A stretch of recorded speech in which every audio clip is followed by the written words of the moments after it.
ജംഗ്ഷനിലെ വാഹനങ്ങളുടെ നീണ്ട നിര. എന്തൊരു ക്യൂ ആണ്. ഇവിടെ ഒരു മേൽപ്പാലമോ അല്ലെങ്കിൽ ബൈപ്പാസോ വരേണ്ട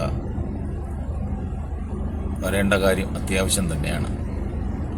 ഇവിടുത്തെ ട്രാഫിക് ബ്ലോക്ക്, ഇവിടുത്തെ ഗതാഗത കുരുക്കിന് ഒരു പരിഹാരമാവാൻ അത്യാവശ്യമായി മേൽപ്പാലമോ ബൈപ്പാസോ നിർമ്മിക്കണം.